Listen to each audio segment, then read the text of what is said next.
भारत और ब्रिटेन के बीच होने वाले मुक्त व्यापार समझौते से कई कंपनियों को लाभ होगा। सबसे पहले टेक्नोलॉजी सेक्टर की बात करें।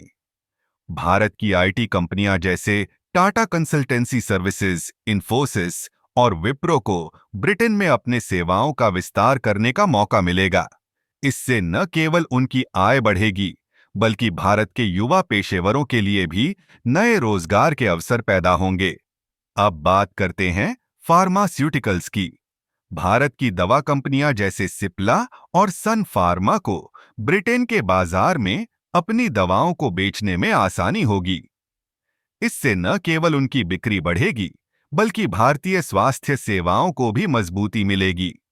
ब्रिटेन में भारतीय दवाओं की मांग बढ़ने से भारत में स्वास्थ्य क्षेत्र में और निवेश होगा। फिर आता है कृषि क्षेत्र। भारतीय कृषि उत्पाद जैसे चाय, मसाले और फल फूल ब्रिटेन में लोकप्रिय हैं। इस समझौते से भारतीय किसानों को अपने उत्पादों के लिए बेहतर बाजार मिलेगा। इससे किसानों की आय में वृद्धि होगी और कृषि क्षेत्र में विकास होगा। अब ऑटोमोबाइल सेक्टर की बात करें। ब्रिटेन की कई ऑटोमोबाइल कंपनियां जैसे जगुआर और लैंड रोवर भारत में अपने उत्पादन को बढ़ा सकती हैं। इससे भारत में ऑटोमोबाइल निर्माण को बढ़ावा मिलेगा और स्थानीय स्तर पर रोजगार के नए अवसर उत्पन्न होंगे। फैशन एंड टेक्सटाइल इंडस्ट्री भी इस समझौते से लाभान्वित होगी। भारतीय कपड़ा उद्योग, जिसमें बुनाई और डिजाइनिंग शामिल हैं, ब्रिटेन के बाजार में अपनी उपस्थिति बढ़ा सकता है।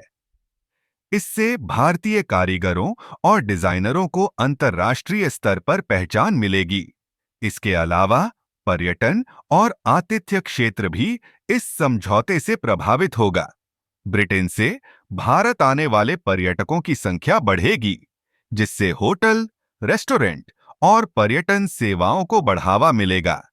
इससे स्थानीय अर्थव्यवस्था को मजबूती मिलेगी। अंत में शिक्षा क्षेत्र का भी जिक्र करना जरूरी है। ब्रिटेन की कई विश्वविद्यालयों के साथ साझेदारी से भारतीय छात्रों को उच्च गुणवत्ता की शिक्षा प्राप्त करने के अवसर मिलेंगे। इससे न केवल ज्ञान का आदान प्रदान होगा, बल्कि भारत में उच्च शिक्षा के स्तर में भी सुधार होगा। इस प्रकार भारत और ब्रिटेन के बीच मुक्त व्यापार समझौता कई क्षेत्रों में कंपनियों को लाभ पहुंचाएगा। यह न केवल आर्थिक विकास को बढ़ावा देगा, बल्कि दोनों देशों के बीच संबंधों को भी मजबूत करेगा।